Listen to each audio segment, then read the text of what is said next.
cry.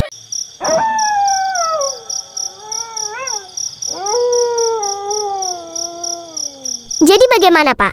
Apa saya jadi dipindahkan ke Jakarta? Tapi saya bingung, karena belum sempat mencari rumah di sana. Soalnya saya bawa 2 anak saya. Apa nggak bisa ditunda, Pak? Waktunya terlalu mendadak untuk pindahan sekeluarga.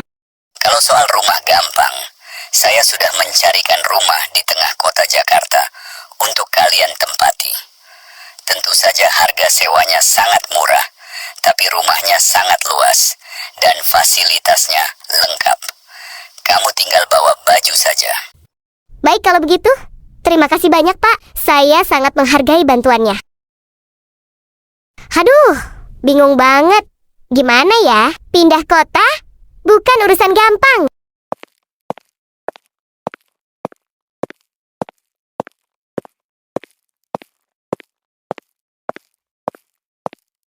Ada apa, Mah? Kenapa kok kayak yang bingung banget dari tadi mondar-mandir? Iya nih, Zara. Mama dapat tugas baru dari kantor. Mama harus kerja di Jakarta. Tapi perintahnya mendadak banget. Harus berangkat dalam 2 hari ini.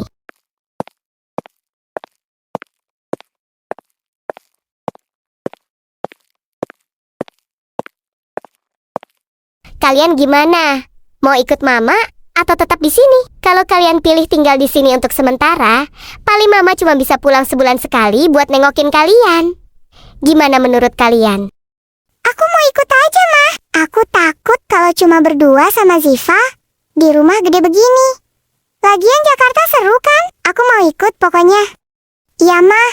Ziva juga ikut aja deh. Ziva pusing kalau harus urus Zara sendirian di sini. Mana dia bandel banget. Susah dibilangin. Suka main keluar malam lagi.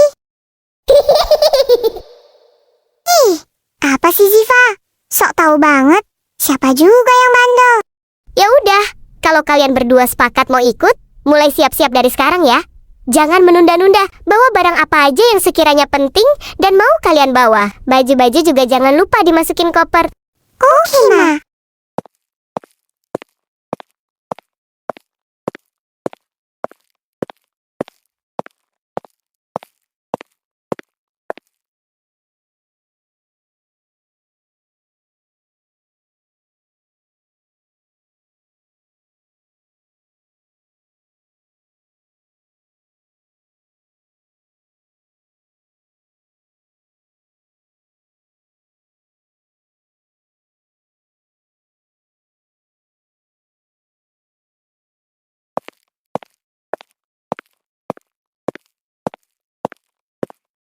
Ziv, kamu udah siap belum? Barang kamu banyak banget sih. Ayo cepetan. Udah nih, udah siap. Yuk, langsung ke depan.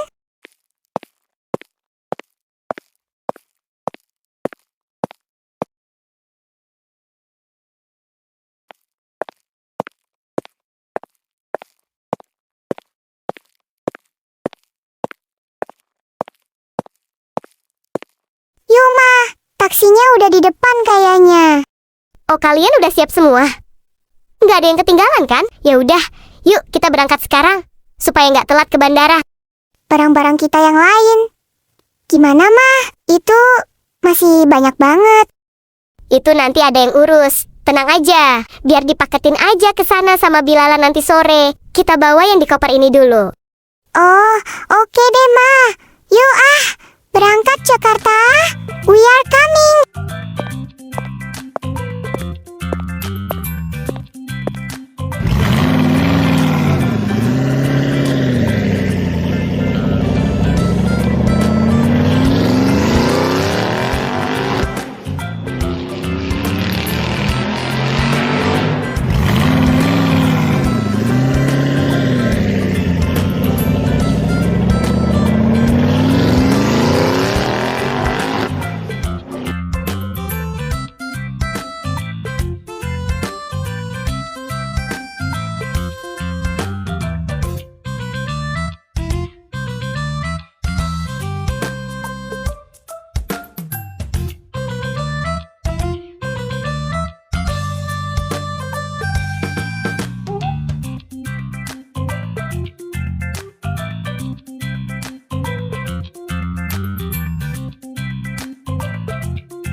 Rumah itu terasa sangat dingin saat pertama kali mereka melangkah masuk. Mama, kenapa rumah ini bisa murah banget ya? Kayaknya terlalu bagus dan luas untuk harga segitu. Halamannya luas, bangunannya kokoh. Tapi kok rasanya agak aneh ya? Mungkin pemilik lamanya butuh uang cepat, makanya dijual murah ke perusahaan Mama. Nak, jangan terlalu dipikirkan yang aneh-aneh. Yang penting kita sekarang punya rumah yang nyaman dan gak perlu telantar di Jakarta. Aku nggak tahu kenapa ya, Mah. Tapi rasanya rumah ini hawanya beda. Kayak ada yang lagi ngeliatin kita dari sudut-sudut gelap itu. Bikin merinding. Ah, kamu ini Ziva. Jangan nakut-nakutin adekmu. Itu cuma karena kita capek seharian di jalan. Ayo bersih-bersih, terus tidur. Malam itu, ketika seluruh lampu rumah sudah dimatikan, keheningan pecah. Suara langkah kaki yang berat dan terseret-seret terdengar jelas dari atas atap. Padahal mereka tahu persis rumah itu hanya satu lantai dan tidak memiliki loteng. Ziva! Ziva! Bangun! Kamu dengar suara itu nggak? Iya, aku dengar. Jelas banget. Tenang, Zara. Jangan panik. Mungkin itu cuma tikus besar yang lagi lari di atas plafon. Atau kucing tetangga. Mana ada tikus langkahnya seberat itu, Ziv? Itu kayak suara sepatu boots orang dewasa. Namun, suara langkah kaki itu tiba-tiba berhenti tepat di atas kamar mereka. Terdengar suara bisikan lirih yang sangat dingin dalam bahasa asing. Suara seorang perempuan dengan logat Belanda yang kental. Gee, that neat. Welcome higher. Gaweg. Ziva, itu suara apa? Dia ngomong apa? Sud, diam, Zara. Tetap di belakangku. Hari-hari berikutnya, gangguan di rumah itu menjadi semakin parah dan agresif. Pintu kamar sering terbuka dan tertutup sendiri dengan keras.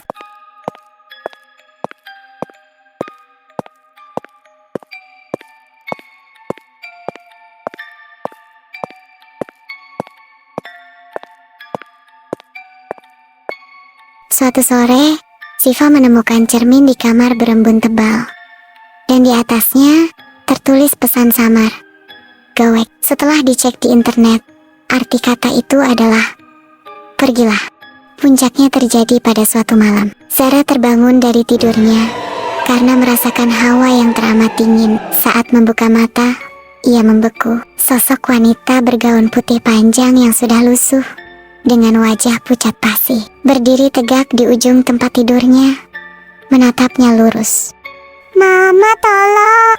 Mama berlari panik masuk ke dalam kamar, tetapi sosok mengerikan itu langsung lenyap seketika dalam sekejap mata. Ada apa? Apa yang kamu lihat, Zara? Kenapa kamu teriak-teriak seperti ini? Wanita, Mah. Ada wanita berbaju putih, mukanya pucat banget. Dia wanita Belanda. Dia berdiri di sana tadi, menatap aku kosong banget, seolah-olah mau bunuh. Aku, Mah.